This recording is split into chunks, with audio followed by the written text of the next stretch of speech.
Boa noite a todos. Boa noite. Que a paz do Senhor Jesus que nos envolva nossos corações e que Deus, Pai, nos socorra por toda a nossa necessidade. Agradecendo por essa oportunidade de aqui nós se encontrarmos unidos num só ideal, num só objetivo, sempre procurando algo de bom e de melhor para a nossa convivência humana. É um prazer imenso estar aqui nessa cidade de Polônia, inclusive minha terra natal, né? Graças a Deus, né? Eu já estive aqui, já está com 15, 16 anos, faz tempo. Mas isso não importa, porque o tempo passa, mas passa sempre renovando os quadros da existência que se atrela.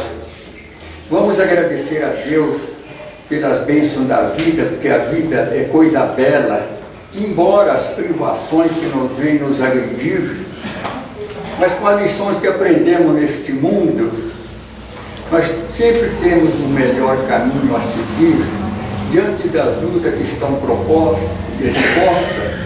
Nós temos 4 verbos distintos como resposta: amar, compreender, trabalhar e servir. É o que a gente procura fazer alguma coisa. Não tudo, se a gente não pode fazer tudo, mas pelo menos faz tudo que pode, né? Nós temos aqui hoje 5 itens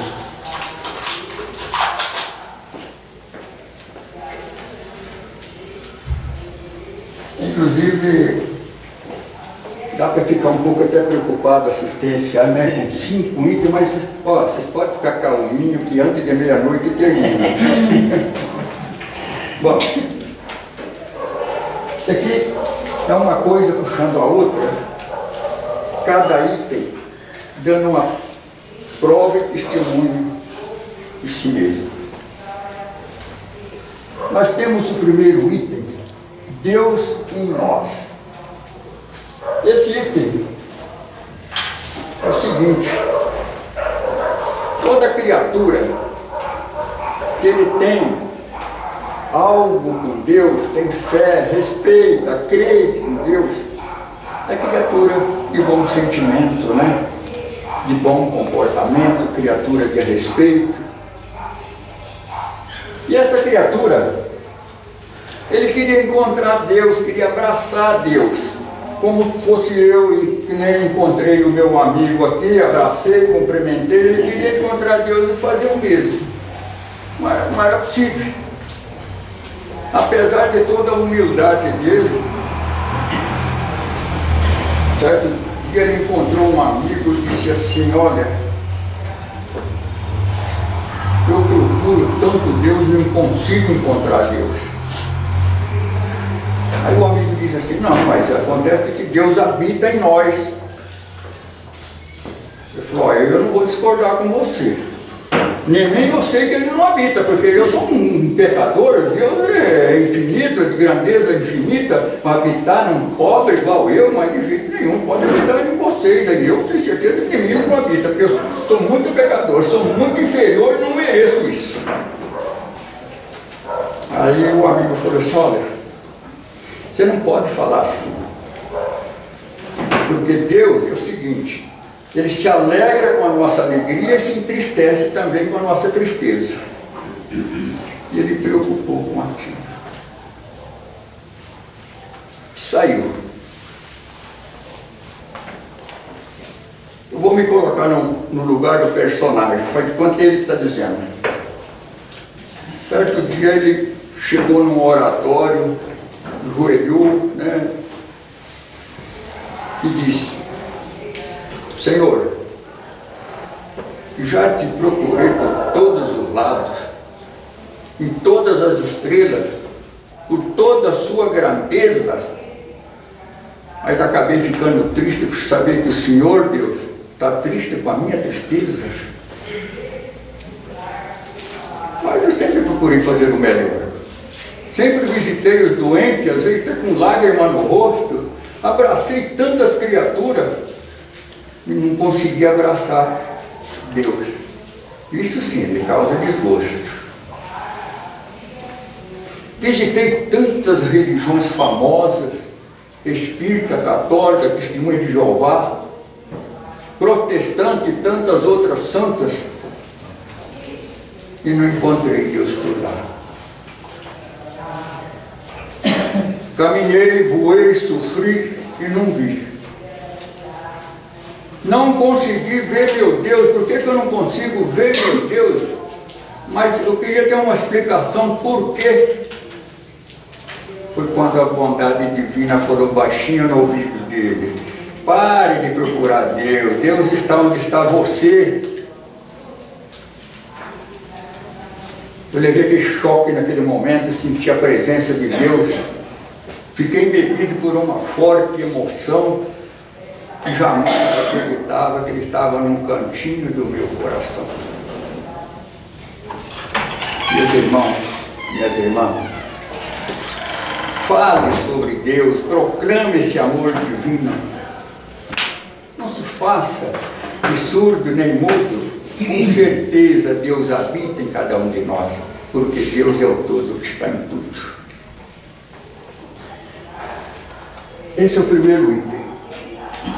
O segundo item é semelhante a esse. Só que,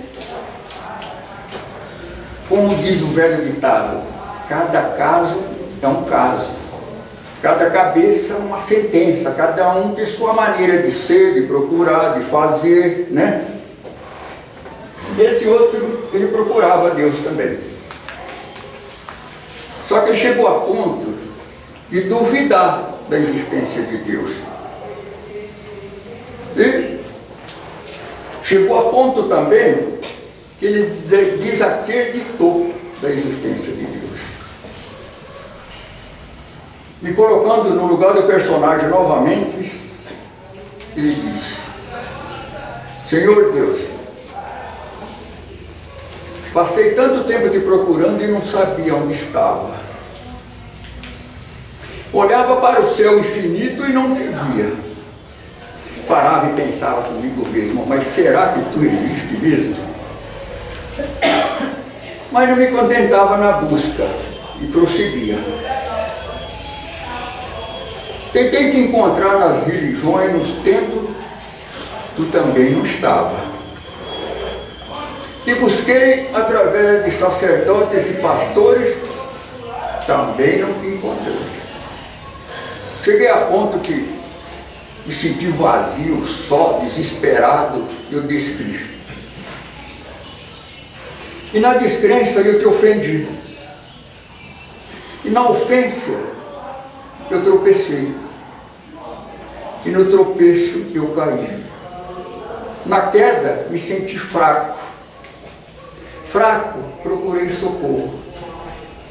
No socorro encontrei os amigos. Nos amigos encontrei o carinho. Com carinho eu vi nascer o amor. Com amor eu vi um mundo novo. Neste mundo novo resolvi viver. O que eu recebi, resolvi doar. Doando alguma coisa, muito eu recebi. E em recebendo, eu me senti feliz.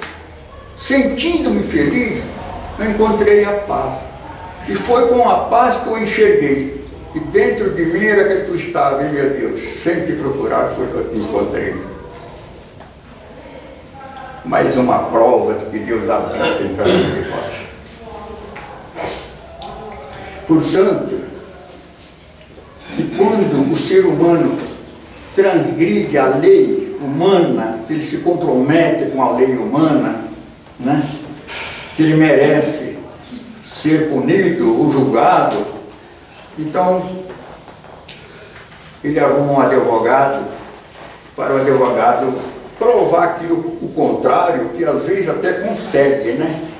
Que às vezes até consegue. Mas tanto o réu quanto o advogado, a consciência fala a verdade. A consciência não mente. Sabe por quê? Porque na nossa consciência é que Deus habita e Deus não mente. Certo? Bom, está terminando aqui da meia-noite, nós vamos para o terceiro item. Terceiro item. Onde está Deus? Antes de mais nada, se nós olhamos para as paredes desse prédio, isso prova para nós a existência do pedreiro, né? O madeiramento prova a existência do carpinteiro, as nossas vestes prova a existência da tecelagem, da costureira, do alfaiate, e assim por diante. Cada coisa prova a sua existência, a sua origem. Mas tudo aquilo que não é matéria do homem, do nosso político também não é não, viu? Não é do nosso político não, ainda mais que se quebra a pau que está tendo aí, hein? Esse mundo afora aí, né? Então, é o seguinte, quem foi que fez o céu, o sol, a lua, as estrelas, o mar, a terra, o vento, a chuva? É claro que só pode ser obra de Deus. Havia um senhor, inclusive ele era professor de matemática numa faculdade, mas um espírito balizado mesmo, de profundo conhecimento. E ele tinha um amigo de uma amizade inseparável. Inclusive esse amigo dele, esse professor de matemática, era um grande cientista. Ele dava aula, ele era professor de astrologia. Ele era formado em oceanógrafo. Ele era cientista em biologia. É um homem que tinha um estudo muito enorme. Mas acontece que os maiores incrédulos dos ensinamentos divinos justamente são cientistas, porque eles se acham que, porque eles têm bastante cultura, bastante estudo, que eles são donos da verdade. Mas o próprio Evangelho nos afirma sobre isso aí, né? Sobre os prudentes ocultos. E nós habitamos um planeta que não prova de expiações, que por mais sábio que seja o ser humano aqui, não existe razão nem motivo para se envaidecer. Inclusive André Luiz tem uma frase que nos diz o seguinte: não há nada mais frágil que o indivíduo viver iludido a seu próprio respeito. Esse professor de matemática e esse cientista tinham uma amizade inseparável, mas eles nunca se bateram de frente a respeito da religião. O espírita sabia que se fosse discutir religião com ele, ia jogar a conversa fora. Então ele nunca tocou no assunto, sempre permaneceu na dele, né? Até que um dia o cientista diz o professor espírita: quando vocês falam tanto em Deus, mas quem é Deus? Falou: não, peraí, quem é Deus não, o que é Deus? Quem é Deus? Não sei, mas o que é Deus? Então, bom, que seja então. Mas dá um exemplo para mim, então, o que é Deus? Deus é a inteligência suprema e causa primária de todas as coisas. Mas aonde começa Deus e aonde termina? Nós somos tão pequenos ainda diante de Deus que a única resposta que eu tenho para dar para o senhor é o seguinte: que Deus é de um passado sem início e de um futuro sem fim. E já ficou meio perdido ali. Aí ele continuou: puta, mas aonde então está Deus se ninguém jamais viu quem Ele é? E prossegue às pressas o materialista: ó, meu amigo, Deus não existe, Deus é somente uma invenção da tua fé. E o Espírito responde sensatamente. E eu não vejo Deus da maneira que você quer ver. Mas eu sinto que ele existe, porque a própria natureza mostra claramente que o poder do Criador consiste. O Espírito prossegue com segurança. Ó, meu amigo, de quem eu falo eu tenho certeza, porque eu vejo Deus no riso das crianças, no céu, no mar e na luz da natureza. Eu contemplo Deus brilhando nas estrelas, no olhar das mães fitando os filhos seus. Mas noite de luar claras e belas, tudo pulsa sobre o coração de Deus. Eu vejo Deus nas flores e nos prados, nos astros a rolar pelo infinito. Eu escuto Deus na voz de quem ama e vejo Deus na lágrima do aflito. Eu percebo Deus na frase que perdoa, presinto Deus na mão que acaricia, encontro Deus na criatura boa e sinto Deus na paz e na alegria. Eu vejo Deus nos médicos salvando, presinto Deus na dor que nos irmana, descubro Deus nos sábios procurando descobrir a natureza humana. Eu percebo Deus num gesto de bondade, escuto Deus nos cânticos dos crentes, contemplo Deus no sol, na liberdade, e vejo Deus na planta e na semente. Enfim, eu vejo Deus por todos os lados, e tudo fala dos poderes seus. Contemplo Deus na expressão da arte, porque no amor humano também sinto Deus. Aí o cientista perguntou, mas onde é que você então sente esse Deus da maneira que eu estou falando? Falou, onde eu sinto Deus com mais beleza, minha mais sublime vibração, não é no coração da natureza, mas é dentro do meu próprio coração. E com essas afirmativas concretas, irreversíveis, sem urgência, sem proposta, o cientista ficou pasmo e calado diante das verdades, sem resposta. Inclusive, já ouvi dizer que espírita tem ideia louca, mas justamente foi o espírita que fez o cientista botar um zíper na boca. Temos aqui o quarto item, para terminar antes da noite, né? Evangelho é vida. Bom,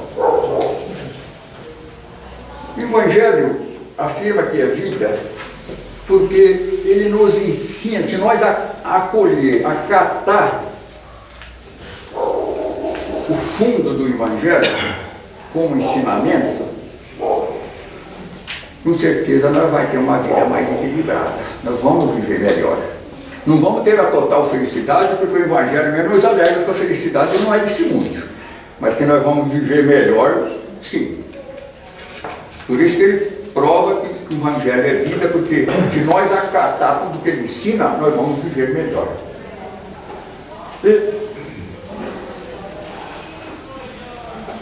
O Evangelho, ele é a base fundamental, é o princípio básico do principiante na doutrina, né? É Evangelho. Tem que começar pelo Evangelho. Não adianta botar uma criatura na escola,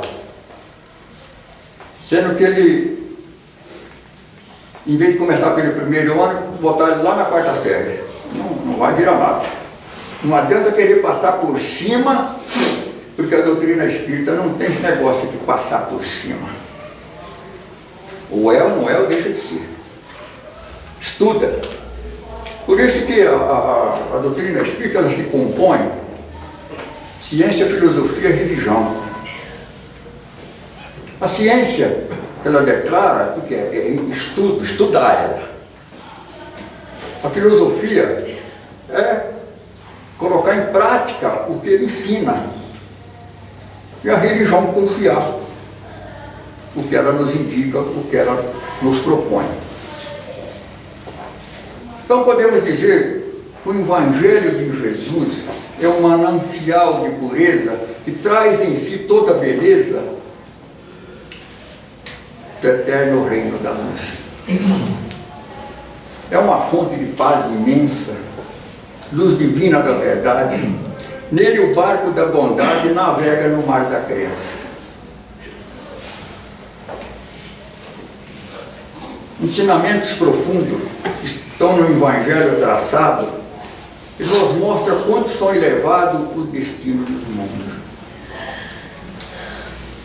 O Evangelho nos afirma que a nossa vida não consiste na ilusão da matéria, pois a vida é coisa séria e a morte não existe. A morte é simples ruptura da matéria combalida, porque mesmo depois de morto, permanece em vida o espírito de cada criatura. A morte nada mais é um caso simples e velho.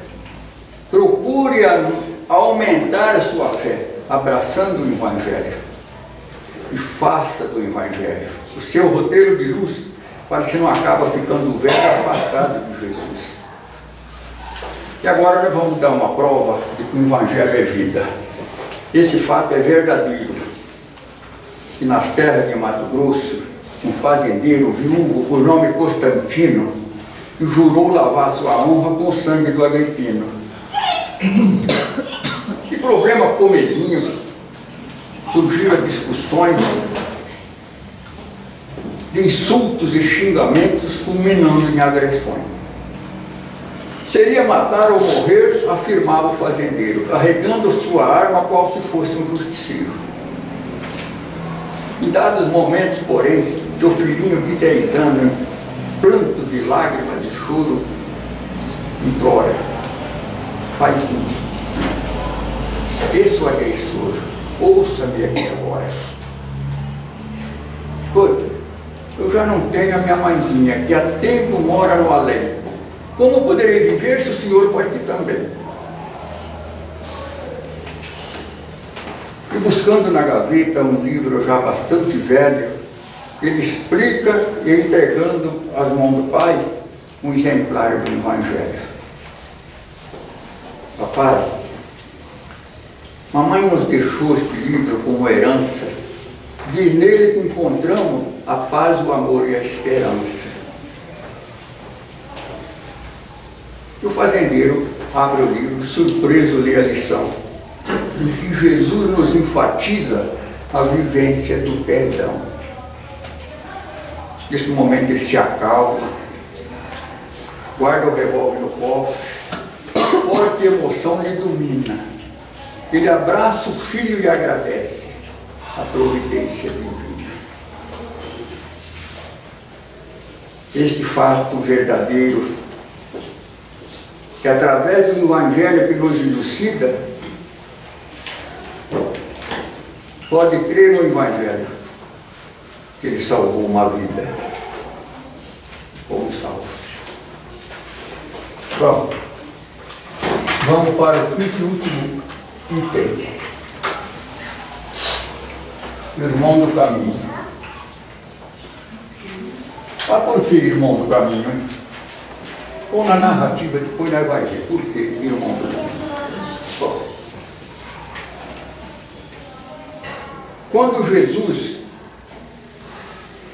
pronunciou a palavra amor, que é pronunciada até hoje entre nós, o amor que Jesus ensinou não é aquele amor que a gente vê os casalzinhos de namorado medindo quem tem a boca maior, não. Mas não é esse amor que Jesus ensina. Não é aquele amor que ele fala: ai, eu te amo, quando amanhã pede separação. Também não é esse amor. Ah, você é o amor da minha vida, quando daqui a pouco estão brigando. Também não é esse amor. Mas nós vamos ver nessa narrativa o que é o verdadeiro amor. Olha, o Evangelho nos alerta para que nós tenhamos uma vida equilibrada. Então nos diz: corpo, são e espírito são. Por quê? Porque corpo e espírito, um ligado no outro, um reflete o outro. Então, o Evangelho, ele nos afirma que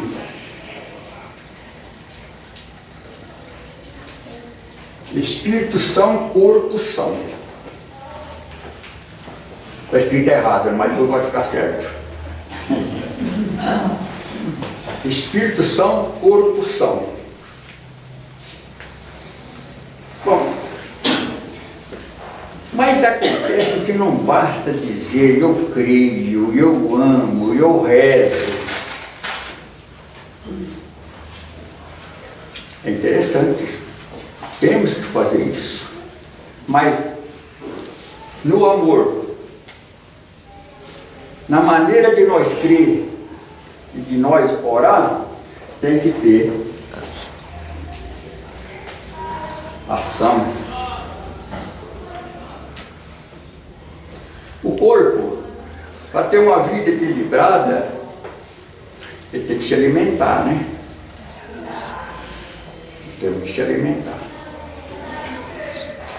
Podemos olhar no dicionário, principalmente o meu dicionário, que é de Aurélio Buarque de Holanda. Então nos diz que alimentação do corpo, ração. Ração significa alimento material ou até mesmo nossas refeições diárias. Certo? Então, o corpo tem de ração. O espírito, hein? O espírito também tem que se alimentar? Tem. Só que o espírito já, apesar que ele, um reflete o outro, mas a alimentação do espírito é outra. A alimentação do espírito é a oração. Certo? Mas tudo que fazemos na vida, se aqui viemos, seguimos essa doutrina, procuramos fazer o melhor, devemos carregar o sentimento dentro do nosso coração. Pois é, meu irmão. Esse irmão do caminho reflete tudo isso aqui. Certo? Falando sobre o irmão do caminho, o nome desse irmão do caminho chama-se Simeão. Simeão. Simeão era muito jovem ainda quando ouviu falar da história de Jesus. Acendendo a esperança dessa alma linda, ele se inflamou de fé, amor e luz. Morando numa xoxa da montanha, junto de antiga estrada sem vizinho, era uma bondade de uma vida estranha, o amigo dedicado aos irmãos do caminho. Ele lia os ensinamentos do Senhor, mas ele mesmo declarava em precisar de ação que exprimisse aquele grande amor, na fé que ele decidiria praticar. Na pequena, pobre morada agreste, que cavou no solo um poço que deu água de minas, ele, com os olhos induz, sorriso na face, ele oferecia água a quem ali passasse, por lembrança da paz e da bondade divina. Viajou-lhes a pé na vereda escarpada, que parava por lá no entardecer, podia descansar das fadigas da estrada, ouvindo Simeão que os ensinavam a viver. História simples e selvagem era a história das aves de passagem que paravam por lá na primavera, a descrição dos melos e de seu ninho, em que defendiam valorosamente seus frágeis filhotinhos. A saga do pardal inteligente que lhe comia as uvas do quintal.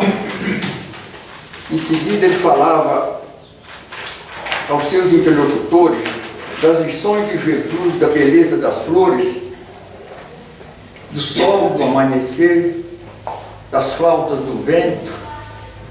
Se alguém lhe indagava de onde vinha, ele sorridente respondia de jeito. Se alguém indagava de onde ele vinha para a estreita choupana que os detinha, ele sorridente respondia de jeito improvisado, que ao nascer ele foi um pequeno enjeitado, deixado sob as portas de um convento.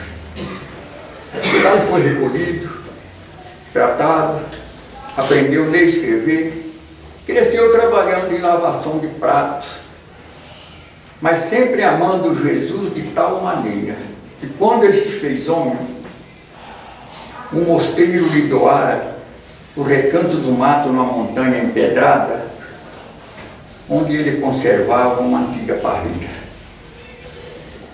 Quando a noite chegava, esse irmão do caminho acendia a sua candeia na base do azeite, ele dava uma tigela com leite a cada viajante que ele parava, que provinha das cabras que ele mesmo criava.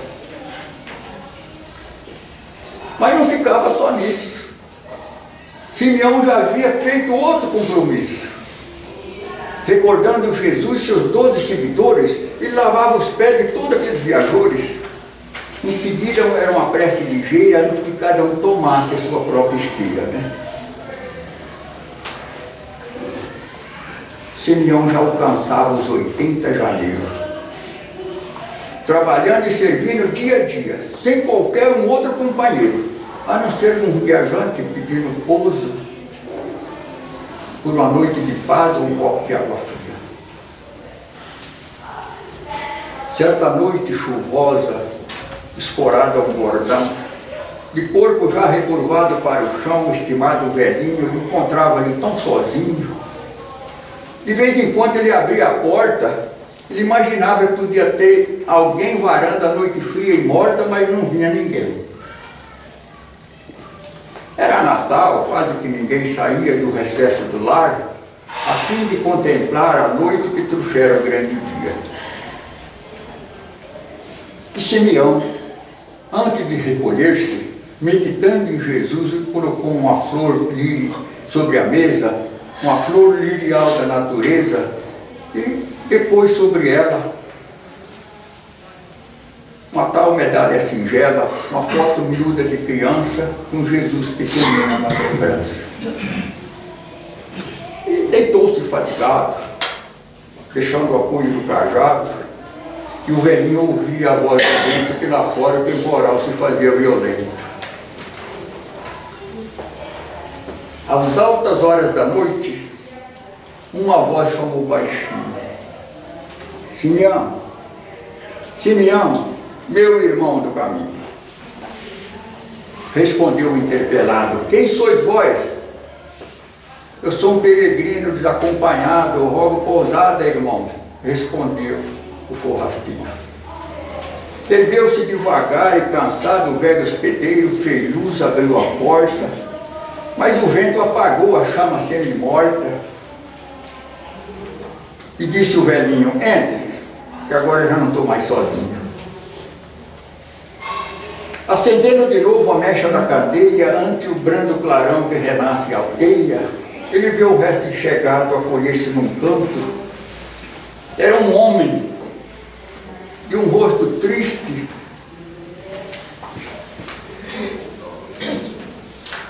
calado como fosse. Ele viu seus pés sangrentos, o cabelo molhado, a tristeza. Ele fez fogo para ofertar o leite quente, ao estender ao milho uma tigela. Indagou o viajor de repente: por que aquela flor tão bela que está sobre a mesa em frente?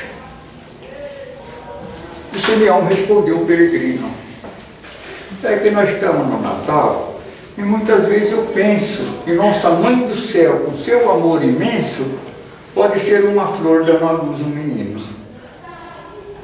E aquele estranho viajante sorriu para não chorar, sem nada comentar. Simeão, entre o espaço mal firmado, sempre movimentando a luz acesa, trouxe a bacia com água morna e leve, ao mergulhar seus pés, ensanguentado, viu os dedos maltratados, indagou o viajor de surpresa: meu irmão, mas quanto sangue vertei, como tem andado? E o viajante respondeu Simeão: meu amigo, que a tua assistência seja sempre bem-vinda, mas eu ainda tenho que andar por muito tempo ainda. E Simeão, lavando seus pés com infinito carinho, refletindo sobre as pedras do caminho, ao tocar nas crostas das feridas, a fim de removê-las, ele viu que entre as chagas abertas eram 2 estrelas. E o velhinho, assombrado, fitou as mãos com ternura e respeito, mas ele viu que entre as chagas abertas, que a marca luminosa e bela era a marca da cruz. E nesse momento, o peito dele se invadiu de fé, de esperança, e grita, chorando de alegria: Jesus, sois vós, Jesus. E o mestre ergue as mãos em luz, abraça o ancião e diz: vinde a mim, Simeão. É chegado o teu dia de repouso e descanso no mais além. Simeão esqueceu a velhice e o cansaço, apoiou a cabeça em seus ombros e seus braços, e os dois partiram. Quando no amanhecer, outros viajantes foram chegando como aconteciam antes, pediram descanso e reconforto, encontraram o irmão do caminho, enjoelhado, parado ali sozinho, embora sorrindo, mas Simeão estava morto.